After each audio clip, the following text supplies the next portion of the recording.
आज इस फोरम की बहुत ज़रूरत थी और हम सब यकीन दिलाते हैं कि अफवाज पाकिस्तान के साथ हम खड़े हुए हैं, क्योंकि इस वक्त जो सिचुएशन है उस सिचुएशन में हमने पूरा उसको मॉनिटर किया है।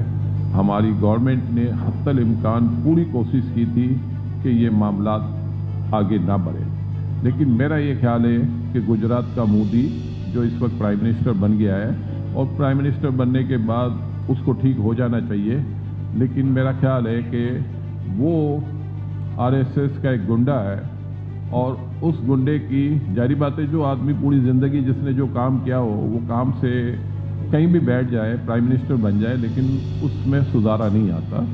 तो ये जो हरकत हुई है, जाहिर बात है कि इसका सबसे ज़्यादा नुकसान इंडिया को है। आप सिर्फ ये देखें कि लोग कहते हैं कि इंडिया बहुत बड़ी ताकत है। मेरा ये ख्याल है कि इंडिया पाकिस्तान उससे बहुत बेहतर कंडीशन में है। इंडिया वो मुल्क है जिसमें 80 करोड़ लोग सिर्फ डिपेंड करते हैं 5 केजी आटे के लिए लाइन में लग के आटा खरीदते हैं।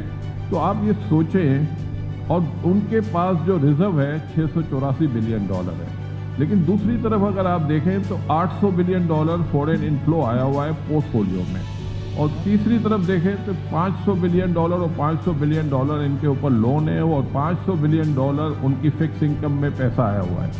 तो $1.8 ट्रिलियन का कर्जा लेने वाला मुल्क पूरी दुनिया को जो मैसेज दे रहा है, वो मैसेज क्या दे रहा है?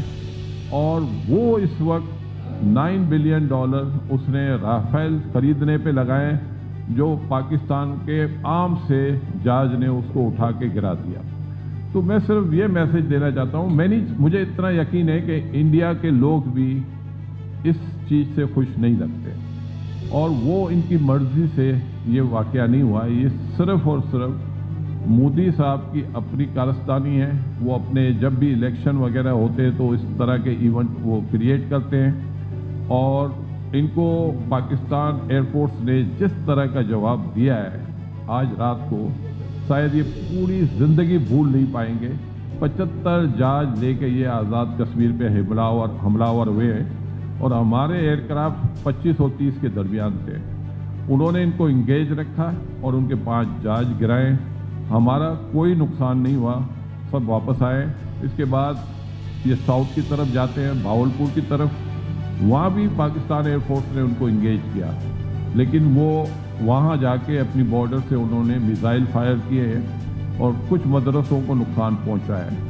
लेकिन दूसरी तरफ उनको ये सोचना चाहिए कि इस लड़ाई में इन्होंने कुछ पाया नहीं है, खोया ही है। और अब पाकिस्तान ने, जाहिर बात है कि पाकिस्तान ने रिएक्शन देना है, और वो पाकिस्तान उसका हक रखता है।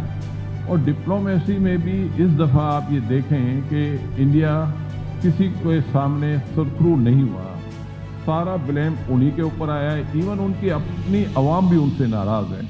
लेकिन मैं यकीन दिलाता हूँ, क्योंकि जाहिर बात है कि हमारी गवर्नमेंट ने हत्तल इम्कान कोशिश की, हमारी अफवाज पाकिस्तान ने हत्तल इम्कान कोशिश की कि ये जंग हम स्टार्ट नहीं करेंगे, लेकिन अगर आप ये जंग स्टार्ट करेंगे तो फिर इसके बारे में हमारा ऑप्शन होगा, तो फिर इसको हम किस तरह आगे लेके चलते हैं। तो अब ये जाहिर बात है कि हमारी गवर्नमेंट का हक है, हमारी अफवाज पाकिस्तान का पूरा हक बनता है कि वो उसका जवाब दे।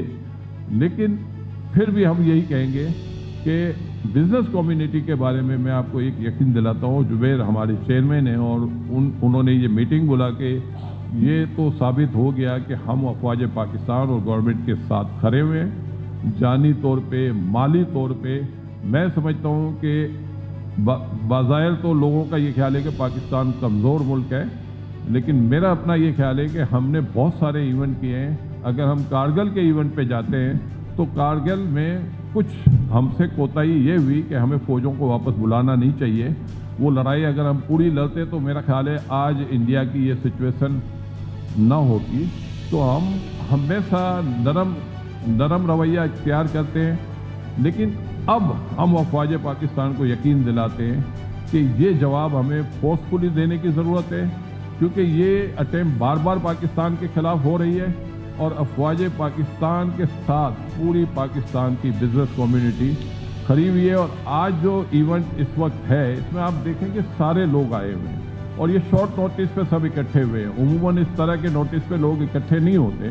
तो मैं आपको ये यकीन दिलाना चाहता हूँ हमारी बिजनेस कम्युनिटी को भी कि हम गवर्नमेंट के साथ खड़े हैं, खड़े रहेंगे और अफवाज पाकिस्तान जो भी ऑप्शन इख्तियार करे पूरी पाकिस्तान की बिजनेस कम्युनिटी उसको सपोर्ट करेगी। Thank you very much.